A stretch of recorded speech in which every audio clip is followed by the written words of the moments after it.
everyone. Welcome back to another episode of Explore the Spectrum. I'm your host, Jeanetta, and I'm joined with Diane from Inclusible. Hi, Diane. How are you doing? I'm great. Thanks so much for inviting me, Jeanetta. Oh, I'm glad to have you on and hear about this different system. I know that it's games and it's a company, but this different way of thinking for us to be able to have more inclusion in our world. What would have made you design a company that is specialized in this way, or what got you involved in this community initially? Well, I'm a former special education teacher. I was working as an independent consultant, advocate, and educator. And uh, during COVID, I sort of had the time to do something different. And so that's when I started my LLC. And so, working as a special education teacher means that you have patience and spades because it is so challenging to work with our kids and to be in it for the long haul to see them be able to accomplish different skills and tasks and look at those small things along the way.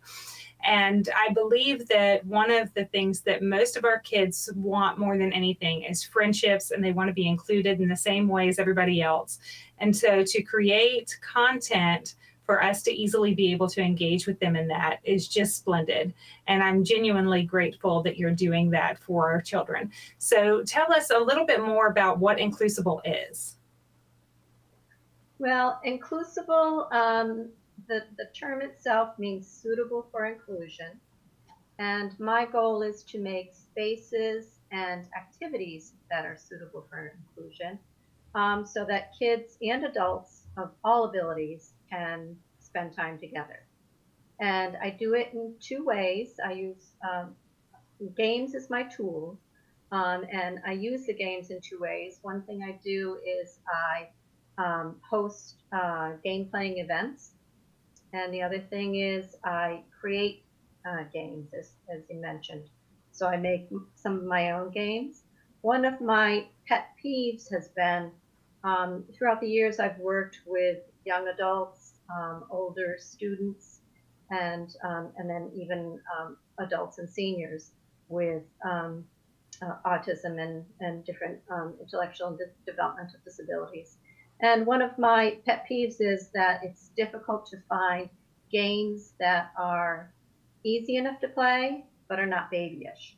So that's sort of gotten started. I'm trying to create my own games.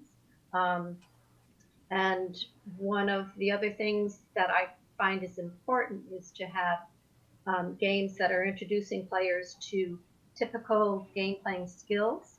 So, like one of my games is called Discard, and it's got the beginning introductory level of the game is just sort of talking about the language of hearts and clubs and diamonds and spades, the language of playing cards. And so it gets Mm-hmm. people sort of launched and able to sort of grow into the ability to play other games. Um, I really think that once you get the right game um, for the right group of people, half half the job is done. That then things are much easier for people to connect and have a good time. So that brings up a good question, though. You're mentioning how you wanted to elevate the games and keep them at a level where teenagers, adults, that anybody can really engage with this. Is there a specific age range that you're targeting your different skills towards? No, I think one of the things that is important to me is there is such a variety of abilities within an age range. So, and my background is I have a degree in early childhood education and then special education. So I've worked with the whole gamut of age ranges. And I think it's important to be able to have a game that can sort of be played at multiple levels or, within um, within a group, so that even within a group that one can participate at the level where they are, but if it can be a little more challenging, others can play at a little bit higher level, but you can all share that activity together. So, for anybody that's watching now and they're either a parent or they're a professional or maybe they're a family member and they're thinking that it would be really splendid for them to be able to acquire one of these games so that they can share it with somebody or give it as a gift, where would they learn more and how would they go about finding that information? I have a website, inclusible.com, and I have there are free downloads on the website. Really want to make things accessible, so there are games that are printable downloads. So as starting at $5, you can print something and make it yourself. You don't have to pay me to to put it together, box it up, and yada yada. So that's important to me. I really want to make them accessible, especially the entry level games, the beginning level games. Um, and I'm also on Teachers Pay Teachers. I have a Facebook page, YouTube channel, sort of tells how to play some of my games, and I also have a presentation that I did on my YouTube channel, which sort of talks about a little bit more about starting folks in game playing. Well, I adore this idea, and I think that so many great ideas are organically grown. Easier to think about than to say just now.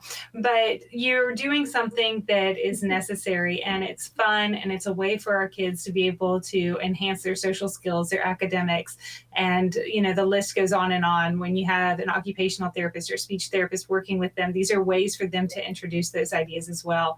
And it's really wonderful that you've done this. Thank you for doing this and for coming on today and sharing with us what you've been working on. So thanks so much for having me. Oh, absolutely. And to all of those that are joining us, thank you as we continue to explore the possibilities.